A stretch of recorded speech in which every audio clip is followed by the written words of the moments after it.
Hi guys, it's James at Bespoke and welcome back to the long-awaited update video, vlog, whatever you want to call it. I haven't been doing these for a while.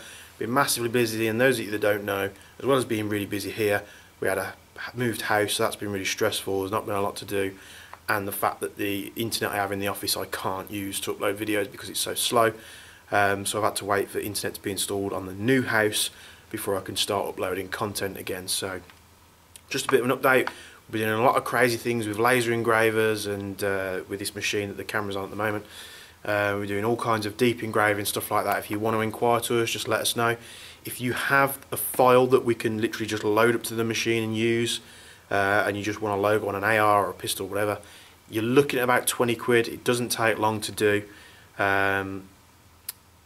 And if you do need sort of the logo sorting out, whether it needs to be drawn or something like that, it will be extra because of the time involved with doing so. The parts for the strikers are almost here. All the parts are in anodizing at the moment. I think we're just waiting on the last few components, and then the parts will be shipped over to ourselves to assemble. Whether we'll get the packaging sorted before we get the pre-orders out, I don't know.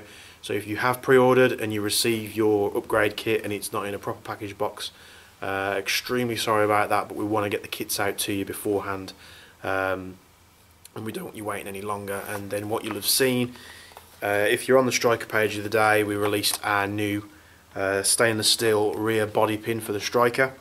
Now this is the one that will be included in our complete upgrade kit and the cylinder kit. It's made out of really strong material. It's got a flat edge on the back of it, so it keeps the spring guide completely straight when you draw in the cylinder back. But there's a few things I want to tell you about this pin that may not be as straightforward as you think. So literally you take your old pin out, you put the new one in, it will be easier to insert. You've got a screw that goes on the other side. Obviously don't do that up too tight, just like with the others. Now what you'll notice with this pin system is when you're pushing the bolt back forward to its original position. Now I have tried to explain this in the product description, but it might not come across as good as I want it to be. And what we wanted to do, when you load a real rifle and you obviously load the rifle back, you push the bolt forward, you have that distinctive reset where it will chamber the round in the barrel. And this is one of the engineers came up with this as we were doing the design of the kit and everything. And although this bolt pin is designed to use our new upgrade sets like the cylinder and the new spring guide that we've done, it will work with a standard setup like this. It will work with Minecraft, it will work with the Aries cylinders, and I believe it will work with the edgy cylinder as well, because our spring guide is actually wider than the edgy one. So just like normal, this is a bog standard cylinder, bog standard trigger set in there. I haven't done anything with that. Obviously it's the Hydro-dipped Cryptek one that we did, so it's got all the upgrades in the front, but we're just waiting on the Bespoke complete upgrade set to pop into this. So the draw, nice and smooth on the way back, nice and smooth forward, but you'll notice because the spring guide has a flat edge on it, the spring guide ends up sitting a little bit further back than what it does normally. So when you push the bolt forward back to where it needs to be, the spring guide is sat back, so you're having to load and push the spring guide forward just that slight bit as you push the bolt back forward. So you'll notice as you push it forward, you put it down like that, it'll get stuck on this angle piece, which is what it's there for, and you'll push it down. It's not massively hard, but it may come as a bit of a shock to you that you're used to having some really smooth bolt pulls.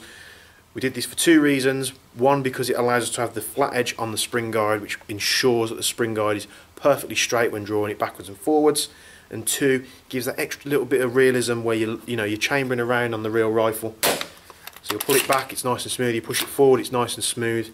It's just that last 2% of the bolt travel, and literally just put a bit of pressure forward, push it down, and it locks into place. And what it does, it just compresses that spring guide just that little bit extra to make sure it's fully forward as what it needs to be.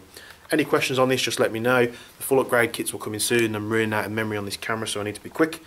I'll try and update everyone with more stuff. If you want to know more about the laser engraving or our upgrade services or any products we've got in stock at the moment, please give us a shout. You can go onto the website, which is www.bespokeairsoft.co.uk. You can also get us on Facebook, Instagram, YouTube, Twitter. just hit us up a message and I'll get to it as soon as possible. Thanks for tuning in, and I hope this has been a nice little update for you for the long gap that's been in between. Thanks for tuning in, guys, and we'll see you in the next video. Thank you.